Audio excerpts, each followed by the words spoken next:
Yo mga tol! So welcome sa aking day 9 para sa 10 days 20 km everyday challenge. But unfortunately, nahinto ko ng almost 5 days kasi sobrang init dito mga tol. After nung last week na ulan ng ulan, ngayon naman sobrang init. Actually, yung local government nga nila dito is naglabas na ng news na wag mo na maglabas-labas sa tanghali. Kasi dito sa province ng Guangdong, China, Guangdong province, isang dami ng na heat stroke. So sobrang init talaga. Ngayon nga almost 5 na ng hapon pero nasa 38 degrees pa rin. Sobrang init as in. Pero yun, challenge is challenge. Hindi ko na kailangan maghintay pa na lumamig yung panahon. Baka next month pa yun, di ba? Or baka next week naman maulan na naman. So itutuloy ko na yung challenge mga tol. So since day 9 naman na ngayon, and then bukas last day. Sana bukas makapag-bike uli. So, bukas, kung makapag-bike, last day na yun. Alright mga tol, so, see you later. Woo!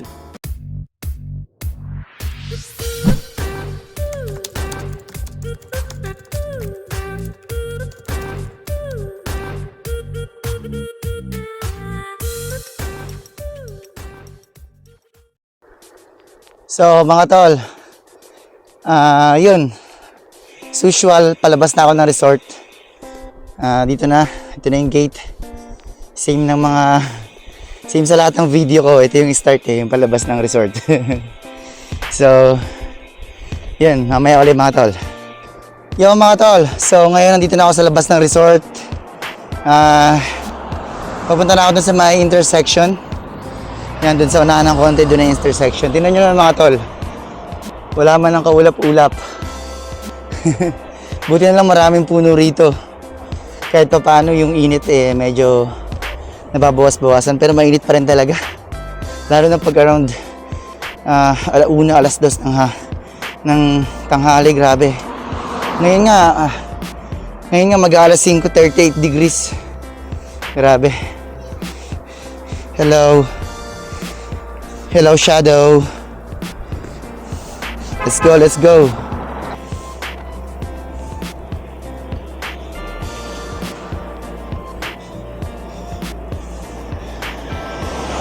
Yo mga tol, so ngayon dito ako sa may market malapit sa resort.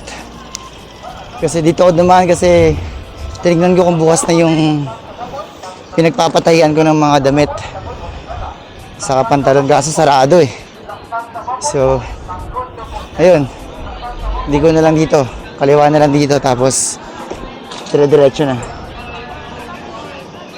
So ayun mga tol, ito yung market namin dito malapit sa may resort. So maliit lang 'to na market. Ayan.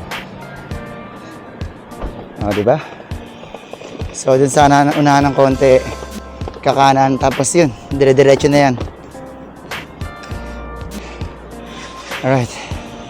May alay mga tol. Yo mga tol, so ayun, malapit na ako sa kalahati.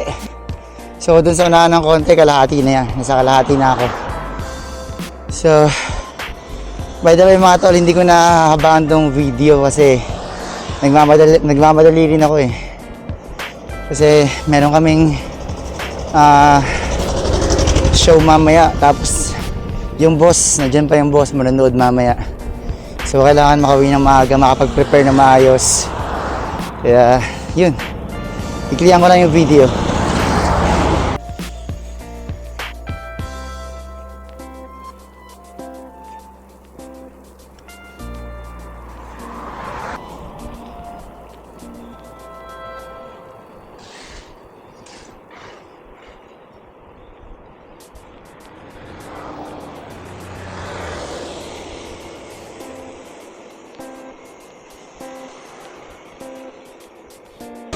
Yo mga tol, so nandito na ako sa may downtown. Yan. So doon sa unahan konti, kakanan. Pero bago dumiretso dun sa may talagang nililikuan ko papunta dun sa may resort, bibili muna ako ng detergent liquid. So meron akong binilan dito last time, sale kasi. So mabango. Tapos yun, mura syempre. Importante yun, mura. Sa tignan ko kung meron pa rin, kung sale pa rin. Pag hindi na sale, edi wow. Buti pa dito, mahangin-hangin. Alright, so dito mga tol. So dun sa naan ng konti. Ay, mali. Dun pala sa likod. Sa likod pala, sa likod. Alright. Dito yun eh. So, yan. Dito walang stoplight. Basta kaya mong dumiretso, diretso. Oops, teka lang kuya. Alright. Yun, dun sa may color yellow na yun, sa katabi ng Huawei. Bukas ba? Ayun, bukas. Yan, mga tol, dito. So, mamaya lang mga tol, tignan ko muna kung meron pa nung binibili kong detergent. Yo, mga tol, so, dito na, meron, ayun o. Yan, delicate. So, parang hindi na siya sale. So, 3 kg, 3 kilo. 3 kilo mga tol. Pero kaya yan, syempre. Ewan ko kung 22 RMB. Dito rin ako bumili last time yung tawag yun, yung facial wash. So, by the way, hindi ko na kailangan magtagal mga tol kasi yun nga, kailangan ko bumalik ng maaga. So, bayad na. Na ba, my Dan? Alright, mamaya ulit mga tol. So, ayun mga tol, nabili ko na siya, tapos, syempre, water break. Kaya mo naman, yellow pa. Kasi, nilagay ko sa freezer to kagabi. So, ayan. Medyo natunaw na siya ng konti. Kaya, may tubig-tubig na. Yo, tubig mga tol.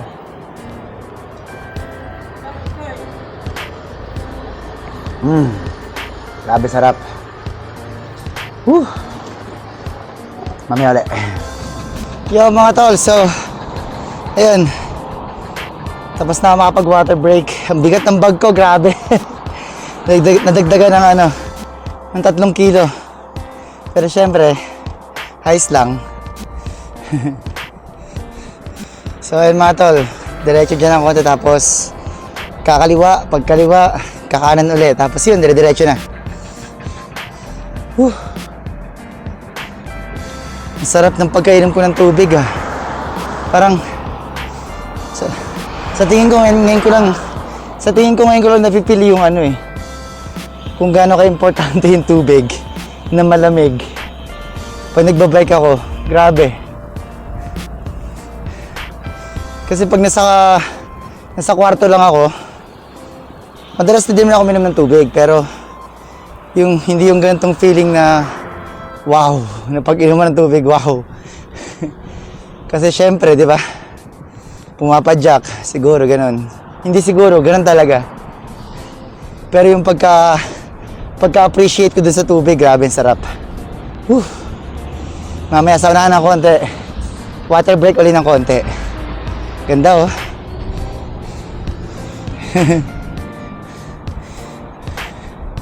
So, yung mga sasakyan nandun pa sa likod stoplight. So, sa part na to, solo ko muna.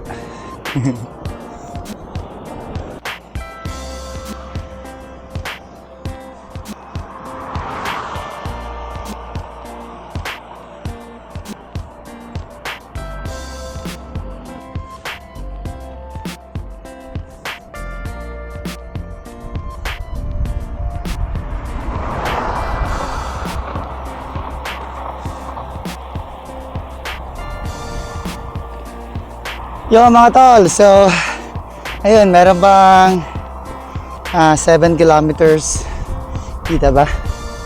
Yan, pupunta sa Romantic Coast, 7 kilometers pa. Sakto lang, hindi naman malayo.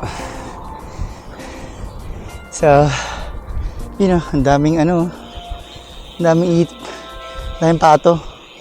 Ewan ko kung kita sa camera. Ganda mga tol. Woo. Yo mga tol, so konti na lang. Ayun o, mayroon ditong signboard. So sabi sa signboard 5 kilometers na lang doon ako sa may resort. So konting padyak na lang. Ayan mga tol, 5 kilometers, kita ba ng malinaw? 5 kilometers, romantic coast. Alright, konting padyak na lang yan. Woo!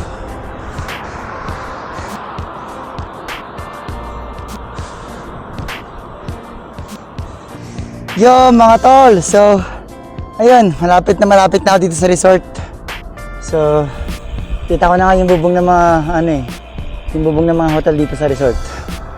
So dun sa unahan ng konti, yun, dun na, diretso lang to, tapos kakaliwa lang ako, and then sa pinakadulo ng kaliwa dun na yung resort. Whew. So ayun, medyo maaga-aga, makapagpahinga pa ako ng konti. Yun nga lang, wala nang time kumain sa canteen kasi pag kumain pa ako mamaya laki ng tiyan ko sa stage. So after work na lang kakain para pagtapos kumain, pahinga konti, tulog.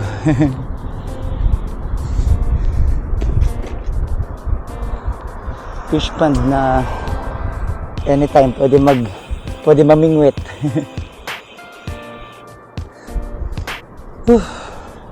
Sarap. After 5 days nakapag-bike, sarap mga tol. Sarap sa pakiramdam. Ngayon, ang oras na ba? 6:10. So 6:10 na. So yun, mataas pa rin yung araw mga tol. Kita nyo naman, di ba? Hindi ba nagpa rin? Grabe yung init dito, grabe summer dito mga tol. Tapos yun nga, tabing dagat, kaya lakas makaitim. Ang daming nga maitim dito mga tol eh. Yung mga skin nila dark, tapos dark tan yung color ng skin nila. So yung iba sa kanila rito mas maitim pa kaysa sa ating mga Pilipino. Pero dahil lang naman yan sa init, tapos yun nga, sa tabing dagat lang. Yan, diretso na lang ito mga tol, doon ako sa resort. So mamaya na lang uli, last video mamaya, yung outro. Alright, mamaya uli. Yo mga tol, so dito na ako sa loob ng resort. Yun, tapos na yung day 9 ko for today's challenge. So 1 day na lang, tapos ko na yung 10 days 20 km everyday challenge. So yun mga tol, kung nakaabot kayo sa video na to, thank you so much for watching of course. And then syempre pa-like and subscribe, kahit wag na i-share, kahit subscribe na lang. Pero kung medyo mabilis yung subscribe, kahit like na lang mga tol. Tapos comment kayo kahit anong comment. I-reply ko yan. So yun mga tol, once again thank you so much for watching, and I hope everyday, and I hope everything goes well. Syempre araw-araw yan. So see you, bye.